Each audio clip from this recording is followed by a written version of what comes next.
Lo bueno de venir aquí es que me han presentado con mi nombre y apellido. Comentaba con unos hermanos aquí delante que la gente me han confundido el nombre y el apellido por todas partes donde voy. Mi nombre es Pedro San Jaime. Me han llamado San Pedro Jaime, San Pedro San Jaime, Jaime San Pedro, de todo. Así que es curioso, pero yo estaba muy orgulloso de mi nombre, pensando que era muy bonito. Además, pensando en eso que hemos considerado antes, que Pablo dice, yo no lo he conseguido, no soy perfecto todavía, pero yo digo, pues si yo soy perfecto de nacimiento, porque mi apellido San Jaime es que soy santo de nacimiento. Pero bueno, la cuestión es que es muy curioso las cosas que pasan, pero es una diversión, ¿no? Hay un vecino mío que me llama Jaime, todas las veces que me ve. Jaime, Jaime. No conoce mi nombre, aunque yo nunca le he dicho que me llamo Jaime, pero por alguna razón me llama Jaime y pues quedo como Jaime. Y eso me hace recordar de que sigo siendo pecador, ¿vale? Porque me quita el San y se queda con Jaime. Pues gracias en ese sentido. Muy bien, pues vamos a considerar algunas cosas del aspecto presente y vamos a hacerlo en el libro de Hebreos, a los Hebreos, el libro a los Hebreos. No sabemos quién es el autor. Algunas personas piensan que es Pablo, otros que probablemente era Apolos. No se sabe y por tanto especular no vale la pena. Es un libro inspirado por el Espíritu Santo y por tanto es la palabra de Dios. Hebreos capítulo 12, a partir del versículo 1 hasta el versículo 3. Dice ahí el autor, por tanto, nosotros también, teniendo en derredor nuestro tan grande nube de testigos, despojémonos de todo peso y del pecado que nos asedia, y corramos con paciencia la carrera que tenemos por delante, puestos los ojos en Jesús, el autor y consumador de la fe, el cual, por el gozo puesto delante de él, sufrió la cruz, menospreciando el oprobio, y se sentó a la diestra del trono de Dios. Considerad a aquel que sufrió tal contradicción de pecadores contra sí mismo, para que vuestro ánimo no se canse hasta desmayar. Quiero que primeramente miremos otra imagen diferente, pero que más o menos pretende ilustrar lo mismo.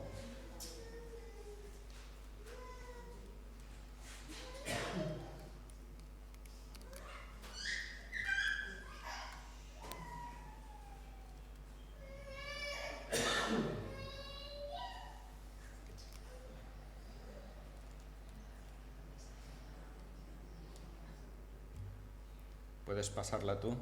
Ahí está. Bien, enfocándonos en la misión presente. ¿Verdad que es un poco raro este cuadro? Pero es un cuadro que se encuentra, es anónimo además, se encuentra en la iglesia de San Quiriace de Provins, en Francia. Y es del siglo XVI también. No sabemos si tiene alguna relación con la pintura de Tiziano o no. Pero fijaros que es un rostro que pretende ilustrar la Trinidad. 3 personas en una sola. Pero hay algún detalle que es curioso, y es que si os pregunto, ¿cuántas cabezas veis ahí en una cabeza? Parece 3. Sin embargo, ¿cuántos ojos hay? 4. Simplemente era ese detalle, que nos demos cuenta. Fijaros que este es el centro, es el presente, son los 2 ojos que nos están mirando. Si miras esta parte, es el pasado, ilustra el pasado, pero hay un ojo que es del presente. En este es del futuro, pero hay un ojo que mira al futuro y otro que es del presente. Estos 2, el único que mira al presente es este.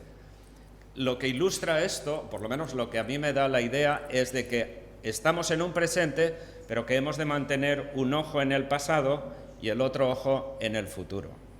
Tenemos que estar agradecidos por el pasado, valorar lo que Dios ha hecho en el pasado, pero mirar también hacia el futuro de lo que Dios va a hacer en el futuro si nosotros aprovechamos bien el presente.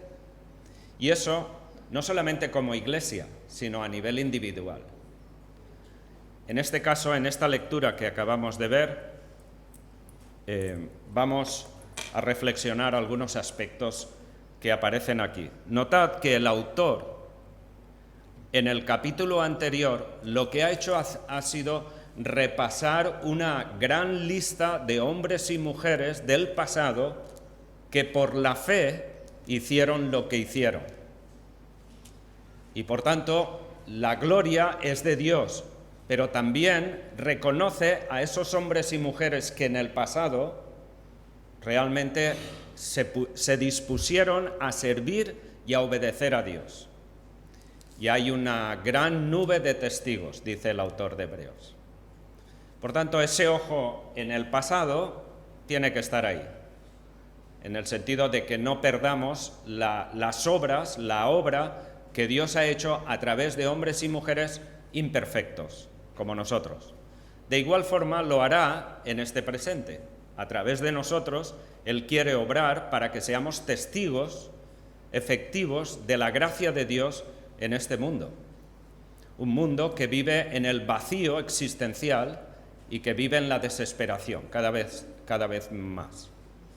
Qué importante es que nosotros mantengamos esa doble visión, en el sentido de vivir nuestro presente, conocer nuestra sociedad y saber cuál es nuestro lugar en nuestra sociedad. Y a partir de ahí ser instrumentos en las manos de Dios para llevar el Evangelio a aquellos que nos rodean, para que el futuro sea un futuro diferente, sea un futuro en el cual nosotros esperamos que Dios cumplirá su promesa de venir a recoger su iglesia. Así pues, fijaos que el autor dice al principio del versículo 1 del capítulo 12, dice, por tanto, esa expresión quiere decir en la base de lo que acabo de decir ahora, de mostrar ahora, en la base de que esa gran nube de testigos es una realidad y de lo que Dios ha hecho a través de ellos, a pesar de que vivieron momentos muy difíciles, es que Dios seguirá haciendo lo mismo con nosotros. Y por tanto ahí él empieza con esa expresión, por tanto, llamando la atención sobre el pasado. Nosotros también, en su caso el presente, para nosotros nuestro presente, nosotros también, teniendo en derredor nuestro tan grande nube de testigos, el autor presenta aquí una cuestión muy importante, y es que ve a esos hombres y mujeres del pasado redimidos que ya no están en la tierra y que están en la presencia de Dios, por la gracia de Dios, por el sacrificio de Jesús. Dice, son una gran nube de testigos. Y estamos rodeados de esa nube de testigos. Estos testigos no son espectadores, simples espectadores, no lo son. Estos testigos son participantes de la gracia, son gente que han corrido la carrera, son gente que han vivido y han caminado con el Señor. Y dice que nosotros estamos rodeados de esa gran nube de testigos. Es como los estadios, estos estadios de carreras, tanto los romanos en su tiempo como los actuales estadios. Es como si en las gradas estuvieran todos esos espectadores, pero eso no ocurre en el presente con respecto a las Olimpiadas, en el sentido de que los espectadores, a lo mejor alguno habrá que habrá participado en alguna Olimpiada, pero esos espectadores no son espectadores que han participado en la Olimpiada. En este caso, se está refiriendo a las personas, hombres y mujeres, que realmente han corrido esa carrera, la carrera cristiana, y que ahora nos están mirando.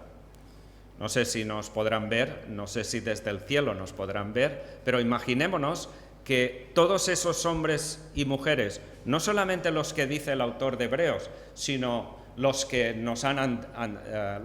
los que han sido testigos hasta nuestro tiempo y que ya han partido para estar con el Señor. La cuestión ahí es, si ellos están viendo nuestro caminar, son testigos que nos están rodeando. Por tanto, la cuestión es cómo vamos a correr nuestra carrera. El apóstol o el autor del libro de Hebreos lo que hace es confrontarnos a cada uno con la realidad de que hay una gran nube de testigos que está rodeándonos y a la vez nos está observando. ¿Para qué? Para llamar la atención a cada uno de nosotros de cómo estamos corriendo nuestra carrera cristiana. ¿Qué implica una carrera? Decía Ricardo lo del fútbol. Pues yo jugaba fútbol cuando era en mi pasado y sigo jugando a fútbol en mi presente. Pero claro, no es lo mismo, ¿vale? No puedo correr como en aquel entonces, pero hago lo que puedo. Ahora, ¿qué pasa? Para poder jugar, tengo que continuar ejerciendo mi musculatura. No puede ser que juegue sin estar dispuesto a pagar el precio de, simplemente estar allí para molestar a los demás, pero nada más. No. Requiere una disciplina, requiere una intención, requiere un esfuerzo, requiere una meta. Por tanto, todo eso tiene que ver con esa carrera que tiene que ser la carrera cristiana. Pero lo mismo ocurre en nuestro carácter. El carácter es aquello que ha sido formado en nosotros en el pasado, como hemos dicho antes, y que puede traer cosas negativas en nuestra vida: orgullo, arrogancia, complejos de superioridad, complejos de inferioridad. La cuestión es cómo manejo eso, cómo manejo mis emociones, cómo manejo mis pensamientos. Mis pensamientos pueden volar a la fantasía. Soy cristiano, tengo el Espíritu Santo. ¿Y qué? Mi vieja naturaleza sigue en mi cuerpo, sigue en tu cuerpo. Y por tanto, esa naturaleza puede estar llevándote a ideas que realmente tú rechazas. El mismo apóstol Pablo plantea ese conflicto, diciendo: no hago el bien que quiero y el mal que no quiero, eso es lo que hago. Y descubro que en mí, en mi cuerpo, en mi vida, hay una ley, la ley del pecado, dice Pablo. Y dice: miserable hombre de mí, ¿quién me librará de este cuerpo? La verdad es que hay momentos en nuestro crecimiento, y depende de la etapa en la cual estamos nosotros, que hay deficiencias físicas, hay deficiencias psíquicas y hay deficiencias también neumáticas, o sea, espirituales. Y evidentemente Pablo dice también, en contraposición a lo que he mencionado ahora, que aunque el hombre exterior se va derrumbando, se va deteriorando, el hombre o la mujer interior se va renovando. Así que aquellos que somos mayores, que nuestro cuerpo se ha ido deteriorando, podemos decirle a los jóvenes que estamos más renovados por dentro que ellos. Pero eso será si realmente estamos caminando con Jesús en la vida. Pero ese es el proceso en el cual el hombre exterior se va debilitando y al final iremos a la presencia de Dios, a menos que el Señor venga antes a recoger a su iglesia. Ojalá que venga. Yo siempre hago referencia a la posibilidad de que pronto venga el Señor. Y claro, luego cuando acabo el mensaje me dicen los jóvenes que son novios y tal, dicen: hombre, que se espere un poquito porque quiero casarme. Cada cual tenemos nuestros intereses, ¿no? Pero lo cierto es que cuando el Señor haya determinado el fin, vendrá. Y hay advertencias. Jesús nos advierte de que puede ser en cualquier momento. Y es importante entender que esa venida podría ocurrir en este presente, en nuestro presente. Podría ser bien pronto. Las circunstancias que están ocurriendo en el mundo, la situación social del mundo y ciertos factores que se están produciendo deben alertar a los creyentes a espabilarnos, porque realmente la venida del Señor está más cerca de lo que nosotros podemos pensar. Yo siempre digo, no soy profeta ni hijo de profeta, por tanto, no os creáis lo que yo digo. Pero es importante que nos paremos a pensar, ¿dónde estoy yo con respecto a mi caminar con Cristo? Todas estas personas que el autor ha estado citando son héroes de la fe. Y lo que les movió fue la fe en un Dios que no veían, pero que creyeron, que alimentó su neuma, su espíritu. Y ese contacto con Dios fue lo que les motivó y les evidenció la existencia de su Creador. Dios es nuestro Creador, ha diseñado nuestro cuerpo. Y hemos sido formados a su imagen y semejanza. No somos dioses, pero hemos sido creados y diseñados a su imagen y semejanza. La perfección de nuestro cuerpo es un reflejo de la gran sabiduría de Dios. Nunca perdamos eso de vista. Incluso los científicos más eminentes que fueron ateos, algunos de ellos se han convertido al encontrar, por ejemplo, el diseño del sistema neuronal, el sistema del ADN del ser humano. Un tal Collins, premio Nobel por el diseño del ADN, él era ateo y se convirtió a Dios. Y su afirmación fue, es imposible que una cosa tan complicada como el ADN pueda ser producto de la casualidad. Es imposible. Y por tanto, él empezó a indagar, a investigar, hasta que realmente quien busca, encuentra.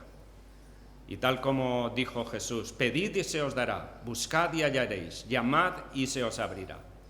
El problema de mucha gente es que prefieren no creer en Dios.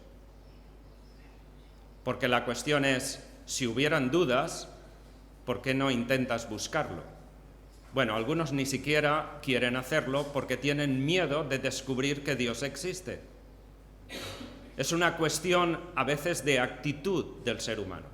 Pueden haber experiencias del pasado que hayan sido amargas, tristes, dolorosas, y que mucha gente ha llegado al ateísmo simplemente por el hecho de decir, pues si existiera un Dios bueno no permitiría que hubiese una guerra en Ucrania y que ahora la gente estuviera muriendo.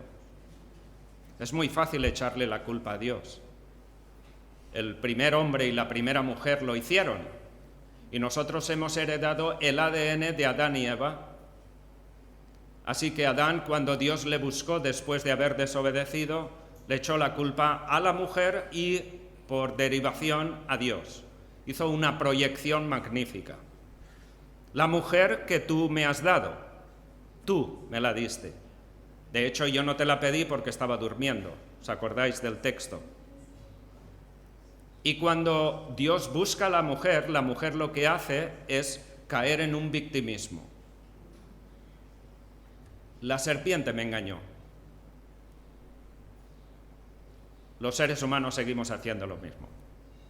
Si os fijáis los debates políticos, todo es un partido de tenis, ¿no? La pelota va, pelota viene. Realmente el ser humano tenemos el ADN en nuestras vidas de eliminar la culpa o la responsabilidad nuestra para depositarla en otro. Ocurre en los matrimonios, ¿no? ¿O no? Bueno, a lo mejor vosotros no tenéis ese problema. Yo sí lo tengo con mi mujer. Cada vez que me enfado por algo, la culpa la tiene ella, de entrada. Y no te equivocas. Y no me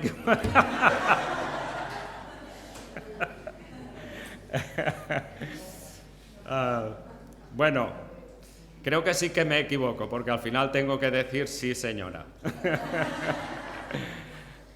Pero es la cuestión, que todos tenemos esa tendencia, y yo la veo reflejada en el comportamiento de la sociedad en todos los órdenes.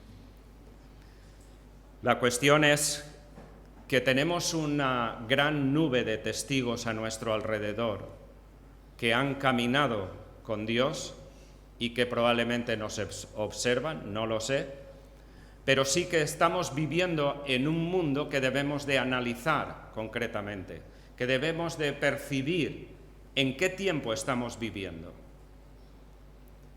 Es un mundo globalizado, es un mundo donde está interconectado.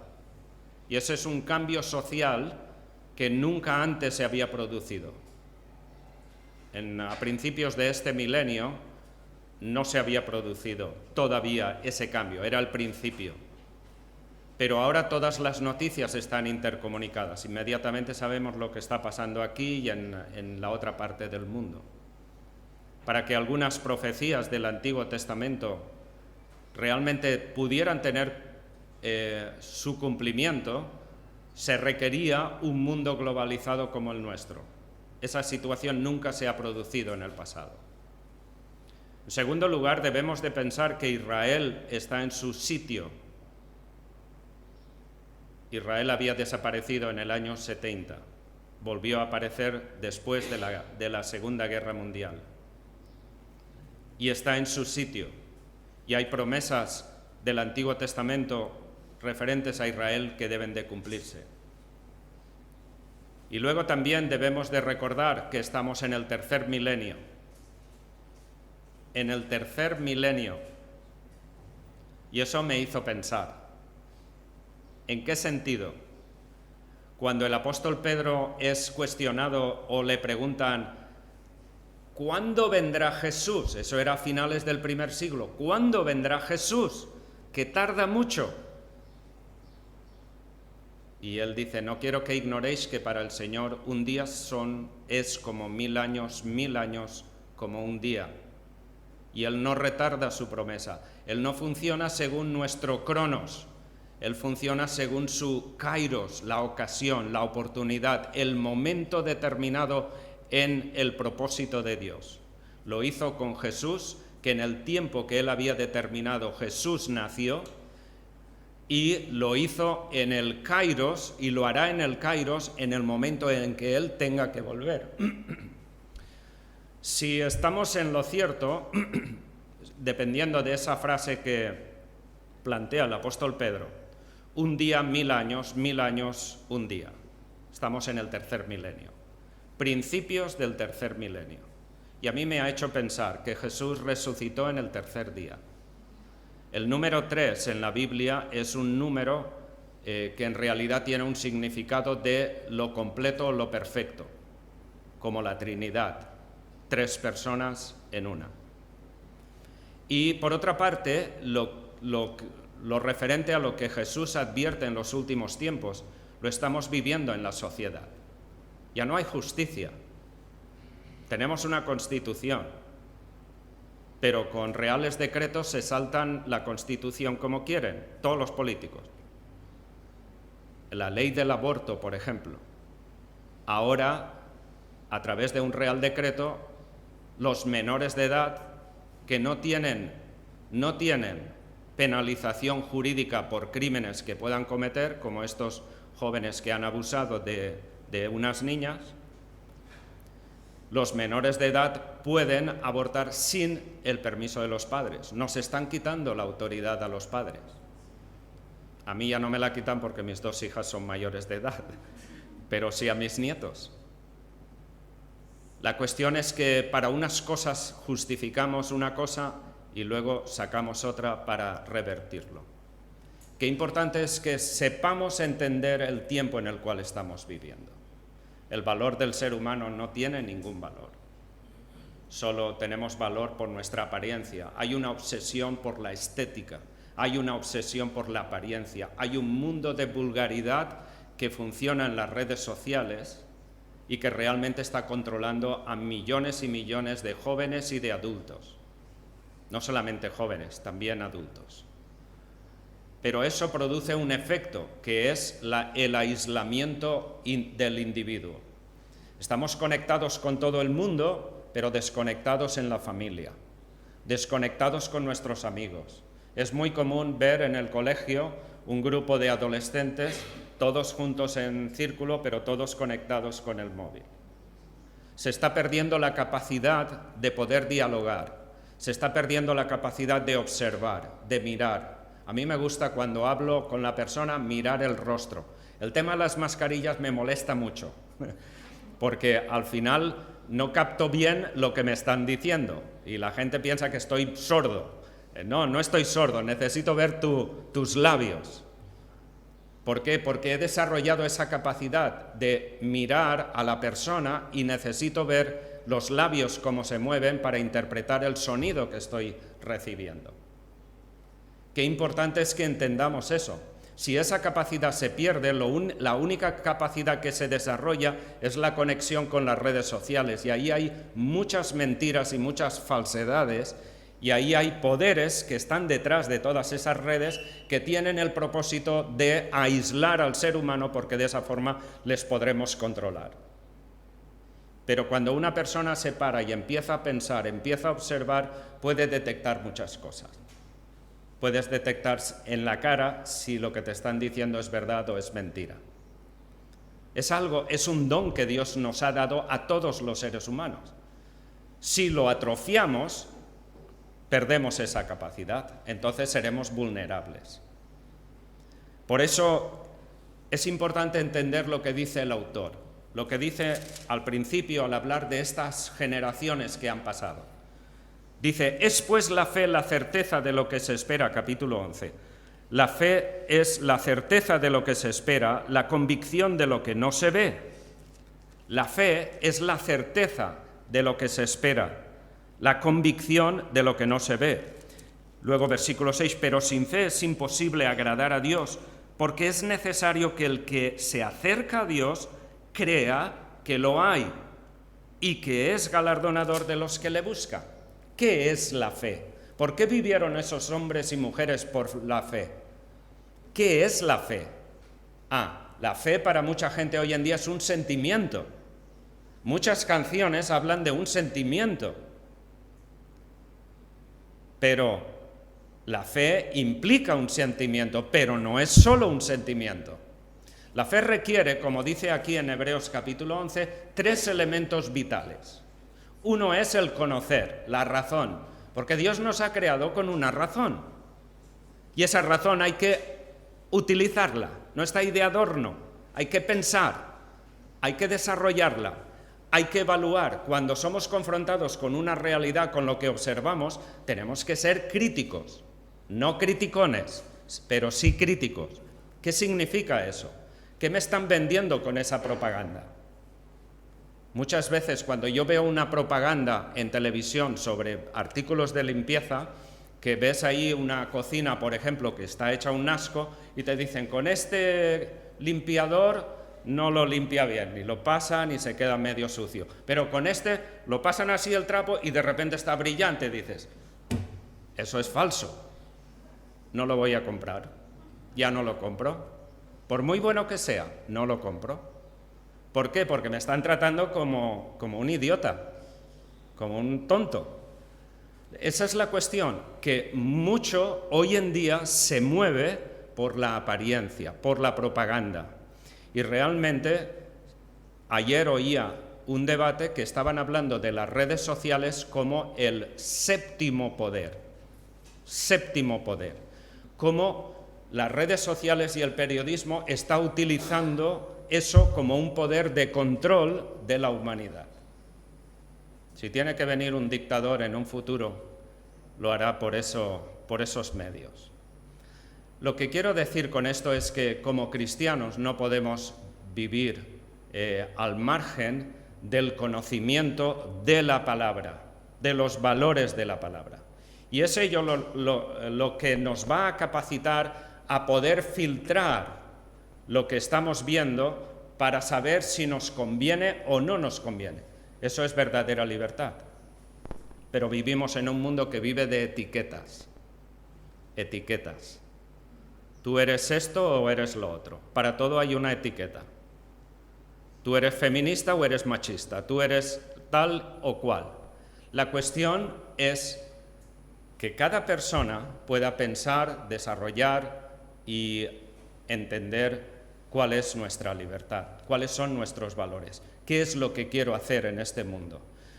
Hay una ausencia de identidad, pero la fe requiere en primer lugar pensar. En segundo lugar, la palabra fe y la palabra fidelidad tienen la misma raíz. Uno no puede tener fe en Dios si no es fiel a Dios. O quiera ser fiel a Dios, nadie lo somos. Para tu tranquilidad, nadie lo somos. Yo no siempre soy fiel a Dios. Pero tengo que reconocerlo y tengo que cambiar de actitud. Esa es la cuestión. La verdadera fe en Dios no se conforma ni se excusa. Es una fe que me lleva de nuevo a confrontar un problema que yo tengo para superarlo. Y en tercer lugar, la fe requiere intimidad, y ahí viene el sentimiento. Claro que quiero disfrutar de esos momentos de gozo de la presencia de Dios, pero para ello tendré que pararme. No puedo ser una máquina todo el tiempo funcionando, tanto en mi cuerpo físico como en mi mundo interior. Qué importante es que entendamos bien lo que es la fe. Es ese complejo en el cual somos coherentes con lo que conocemos, con el Dios que conocemos y al que amamos, y con lo que hacemos en nuestra propia vida. Si no es así, nuestra carrera será una carrera defectuosa. Como dice ahí, dice el autor, teniendo una nube tan grande de testigos en derredor nuestro, dice, fijaos, despojémonos de todo peso y del pecado que nos asedia y corramos con paciencia la carrera. Hay que despojarse de todo peso. Hay cosas que no son pecado, pero son pesos. Y una persona que entra en una carrera lo que quiere es ganarla. Yo no puedo ir a jugar a fútbol con el traje y estos zapatos. No, me tengo que adecuar a esas circunstancias. Lo mismo tiene que ser para mi carrera como cristiano. Tengo que despojarme de aspectos de mi vida. Claro, nunca lo puedo hacer de golpe. Pero en la medida que la vida avanza, las circunstancias me van mostrando cuáles son esos aspectos en mi vida que me cargan. Pueden ser emociones, pueden ser pensamientos, pueden ser hábitos, pueden ser vicios, pueden ser una pasividad que me lleva a un conformismo en mi propia situación y digo, bueno, yo ya soy buena persona y ya estoy bien. No, tiene que haber una inquietud constante porque yo sé y tú sabes que hasta que no estemos con el Señor hay cosas que pulir y cosas de las cuales tenemos que desprendernos de nuestra vida, en nuestra vida. Y eso es lo que nos capacitará para mejorar en nuestros matrimonios como personas, en nuestras relaciones. Todos sabemos que en el matrimonio todos somos buenos y nos queremos al principio. Luego vamos descubriendo realidades que pueden hacer que un matrimonio se rompa. La capacidad de resistencia hoy en día en muchas personas es casi nula y no son capaces de aguantar un compromiso. En un matrimonio hay mucha intimidad, hay convivencia. Nos levantamos por la mañana y no estamos tan guapos como después de arreglarnos y todo eso. Hay momentos en los que ignoramos al cónyuge, en los que simplemente no somos conscientes de que nuestro cónyuge necesita un beso, un estímulo, ayudarle. A veces decimos, no, esa es tu tarea y la mía es la otra, o lo que sea. Hay unas situaciones que se producen que producen rotura. Qué importante es el que nunca nos dejemos llevar por esas situaciones que nos arrastran y que al final rompen lo más precioso de nuestra vida. Tenemos que seguir luchando. Nosotros llevamos 43 años casados, o 42 y medio, nos falta poco para 43, pero la cuestión es que tenemos cosas que superar. No siempre yo sigo viendo brotes en mi vida, brotes brotes bordes. ¿Os acordáis de aquel ejemplo que conté en el milenio anterior? Os conté el ejemplo del árbol naranjo y de los brotes bordes, de los brotes que realmente pinchan y que destruyen la convivencia. Todo eso sigue estando ahí, no puedo dormirme en los laureles. Dice aquí el autor, y vamos a terminar, ¿cómo vamos a correr esa carrera? Versículo 2, puestos los ojos en Jesús. Cuando caigas, mira a Jesús. Cuando estés cansado o cansada, mira a Jesús. Toma el tiempo para volver a Él. No sigas en la amargura, no sigas en el vacío. Es el momento para acercarte de corazón y decirle, he fracasado, estoy cansado, me siento mal. Pero otra cosa muy importante, Jesús te va a escuchar, pero te va a motivar, va a consolar tu alma y va a fortalecerte para que tú hagas lo mismo con otros hermanos y hermanas en la iglesia. Por tanto, cuando vengamos a la iglesia, vengamos con esa visión de voy para servir y ayudar a otros. Cuando vengas a la iglesia, ahora que no llevamos mascarillas, mira los rostros y encontrarás mensajes. Mira los rostros y verás tristeza, alegría, encontrarás mensajes que no son verbalizados. Procura ir a conocer a otras personas con las que no te relacionas en la iglesia. Somos miembros los unos de los otros. Y eso lo tenemos que hacer en el presente. Si no lo hacemos, no habrá futuro. ¿Sabéis? Nuestro cerebro tiene toda una serie de conexiones neuronales que se han de mantener. Si no se practican, se van atrofiando y desaparecen. El sistema neuronal es un sistema muy sofisticado.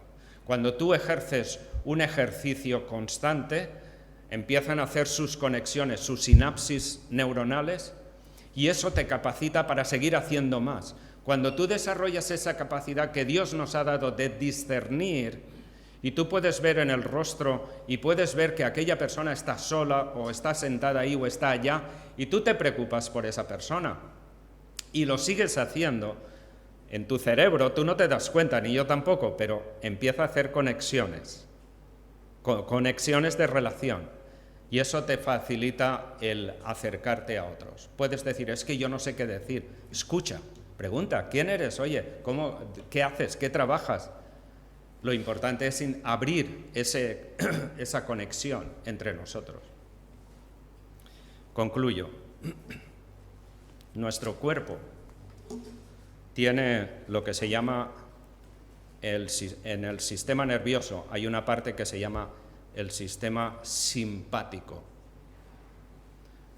El sistema simpático es muy importante para ejercer una disciplina y una provisión tanto de las glándulas como de todos los órganos internos del cuerpo humano. Y se llama el sistema simpático, no el sistema empático. La simpatía es mucho más superior que la empatía. Es el sistema simpático que se preocupa y que funciona para mantener el equilibrio entre todos los miembros. Pero se requiere que cada órgano del cuerpo aporte su propia responsabilidad para beneficio del otro. Eso es lo que hace el sistema simpático del cuerpo. No es solamente darte a ti lo que tú necesitas, sino que tú, habiendo recibido lo que necesitas, tienes que dar para otros que lo necesitan, otro órgano. Es muy curioso. Pero el apóstol Pablo hace referencia al cuerpo y a los órganos del cuerpo para referirse a la iglesia. Nosotros somos miembros los unos de los otros. Así que el amaros los unos a los otros, preocuparos, esperaros, animaros los unos a los otros. Todas esas palabras que se llaman alelones y que Pablo utiliza son vitales para la vivencia de la Iglesia. Y nosotros tenemos que vivirlo en nuestro presente. Y eso cambiará nuestro futuro, os lo aseguro. Así que, bien, paramos aquí. Ahora no hay tiempo para preguntas. Mi voz se está ya... las pilas se me están agotando. Pero esta tarde continuaremos mientras vamos a tener la comida, ¿es verdad? Ahora Ricardo nos dará más tiempo. Y si alguno de vosotros tenéis preguntas, como ha dicho Ricardo, esta tarde podéis plantearlas y Ricardo o Juan Calvet contestará a esas preguntas.